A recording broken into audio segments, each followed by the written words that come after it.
గుంటూరు నగరంలో శంకర్ విలాస్ ఫ్లైఓవర్ మార్గంలో ట్రాఫిక్ ఆంక్షలు విధించారు. నూతన ఆర్ఓబీ కోసం పనులు జరుగుతున్న కారణంగా భారీ వాహనాలను దారి మళ్లించారు. పోలీసులు ఇప్పటికే ప్రత్యామ్నాయ మార్గాలు సూచించారు. మరింత సమాచారం మా ప్రతినిధి ఎస్పీ చంద్రశేఖర్ అందిస్తారు. నగరంలో కీలకంగా ఉన్నటువంటి శంకర్ విలాస్ వద్ద ఆర్ఓబీ నిర్మాణానికి పనులు ప్రారంభమయ్యాయి.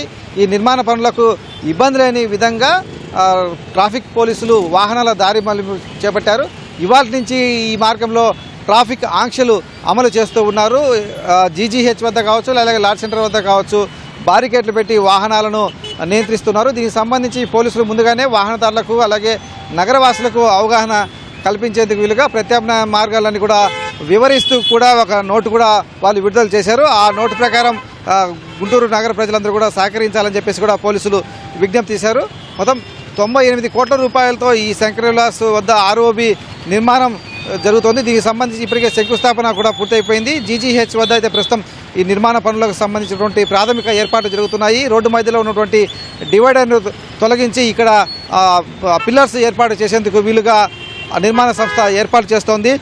Lakshmi infrastructure developers India private limited ఆధ్వర్యంలో ఈ నిర్మాణ పనులు జరుగుతున్నాయి. నిర్మాణ పనులు జరుగుతున్న దృష్ట్యా ఈ మార్గంలో వెళ్ళే వాహనదారులు చాలా జాగ్రత్తగా ఉండాలని చెప్పేసి కూడా పోలీసులు చెప్తున్నారు.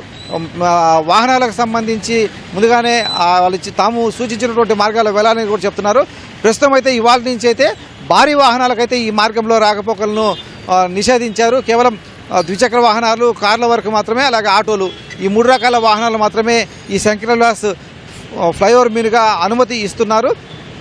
నిర్మాణ పనులు వేగవంతమైతే అన్ని వాహనాలు కూడా ఈ మార్గంలో పూర్తిగా ఆపివేసేటువంటి అవకాశం ఉందని చెప్పేసి పోలీసులు చెప్తున్నారు. ఎందుకంటే నిర్మాణ పనుల్లో భాగంగా ఈ వంతెనను కూడా పాత వంతెనను తొలగించాల్సి ఉంటుంది. అది తొలగించే పనులు ప్రారంభమైనప్పటి నుంచి మొత్తం పూర్తి స్థాయిలో వాహనాలను కూడా ఆగిపోతాయని చెప్పేసి కూడా పోలీసులు చెప్తూ ఉన్నారు. ఆర్ఓబీకి అటు ఇటు రెండు వైపులా కూడా ఈ ట్రాఫిక్ ఆంక్షలు అమలవుతూ ఉన్నాయి. మనం ప్రస్తుతం అంబేద్కర్ కూడల వద్ద ఉన్నాము. ఇటు అమరావతి రోడ్ నుంచి కావచ్చు, లేకపోతే లక్ష్మీపురం కొరటపాడు వైపు నుంచినటువంటి వాహనాలను, భారీ వాహనాల నుంచి కూడా ఇక్కడి నుంచే దారి మళ్లిస్తున్నారు. కేవలం ఆటోలు, కార్లు, అలాగే ద్విచక్ర వాహనాలు వీటిని మాత్రమే ఈ మార్గంలో ఫ్లైఓవర్ మార్గంలోకి అనుమతిస్తున్నారు. ట్రాఫిక్ పోలీసులు ఇక్కడే ఉండి ఆ వాహనాల నియంత్రణను చేపట్టారు.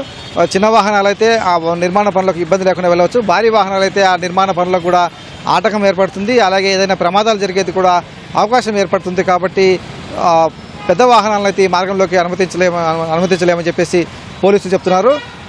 ఇందులో స్కూల్ బస్సులు కావచ్చు, లేకపోతే కళాశాల బస్సులు, వీటిని కూడా ఆర్టీసీ బస్సులు వీటిని కూడా ఈ నిషేధిత జాబితాలో చేర్చారు. వాటన్నిటి కూడా ఇటు నుంచి నేరుగా మళ్ళీ లక్ష్మీపురము, అలాగే పట్టాపురం మార్గం గుండా కలెక్టరేట్ వద్ద ఫ్లైఓవర్ మీదుగా వెళ్ళి అటు బస్టాండ్ వైపు, వాళ్ళైతే మార్కెట్ వైపు, సెంటర్ వైపు వెళ్ళాలని చెప్పేసి పోలీసులు సూచిస్తూ ఉన్నారు. ఈ ట్రాఫిక్ ఆంక్షలు అమలయ్యే వరకు కూడా నగరవాసులు సహకరించాలని చెప్పేసి కూడా పోలీసులు విజ్ఞప్తి చేస్తున్నారు. కెమెరామెన్ అలీతో పూర్ణ చంద్రశేఖర్, ఈటీవీ న్యూస్, గుంటూరు.